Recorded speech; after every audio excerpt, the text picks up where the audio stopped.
Next question દોસ્તો આપણને સાંસ્કૃતિક વારસાના કન્ટેક્સમાંથી પૂછાય છે આમિર ખુસરોનું યોગદાન. પહેલા તો શાંતિથી આમિર ખુસરો વિશે સાંભળી લો દોસ્તો.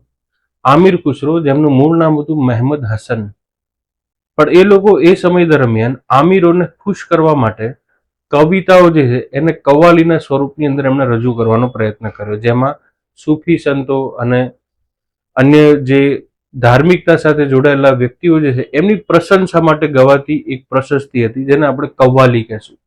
કવ્વાલી સામાન્ય રીતે કોઈ સૂફી સંતો જે છે એની પ્રશંસા જે છે એના માટેની ગવાતી પંક્તિઓ કહેશું. તો આમિર ખુસરો જે છે એને કવ્વાલીના જનક કહેવામાં આવે, એને ફાધર ઓફ કવ્વાલી પણ આપણે કહેશું. એ સિવાય આમિર ખુસરો પોતે એક સાહિત્યકાર હતા. આશિકી નામનો ગ્રંથ પણ એમના દ્વારા લખવામાં આવેલો છે.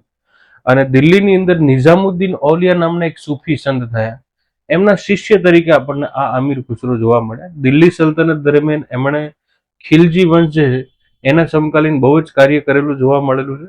અને એ પોતે તબલાના પણ શોધક કહેવાય છે. તબલાની શોધ કરનાર, કવ્વાલીના જનક તરીકે ઓળખાતા સૂફી સંતના જે આપણે વાત થઈ કે આમિર ખુસરો જે છે નિઝામુદ્દીન ઔલિયાના શિષ્ય તરીકે જોવા મળતા હતા. તો ઓપ્શનને શાંતિથી વાંચો. સૌથી પહેલું શું કહે છે, એમણે નવા રાગને શોધ્યા જેમાં ઘોરા અને સનમ આનો ઉલ્લેખ થાય છે. આ વાત સાચી છે. એમણે રાગ જે છે એનું વિશ્લેષણ કર્યું, મતલબ સંગીત સાથે જોડાયેલા હતા.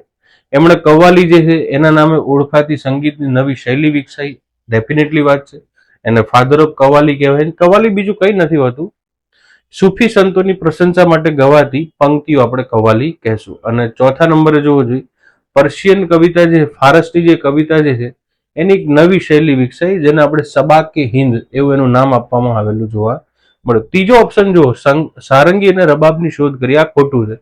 તબલાની શોધ થઈ. અને તબલામાં પણ એક ઇન્ટરેસ્ટિંગ વાત એ છે, હરણના ચામડાથી તબલું બનાવવામાં આવતું, એટલે ચામડું હરણનું ફાડે ને તો પણ અવાજ આવે, એટલે એક શબ્દ એમણે ઉચ્ચાર્યો, કાટા તો બોલા, કાટા તો બોલા. એના બેઝ ઉપર તબલા નામ સેટ થતું જોવા મળ્યું છે. આઈ હોપ કે ક્લેરિટી મળી ગઈ હશે તમને. 1, 2 and 4 જે છે એ આપણો રાઈટ આન્સર જોવા મળે છે.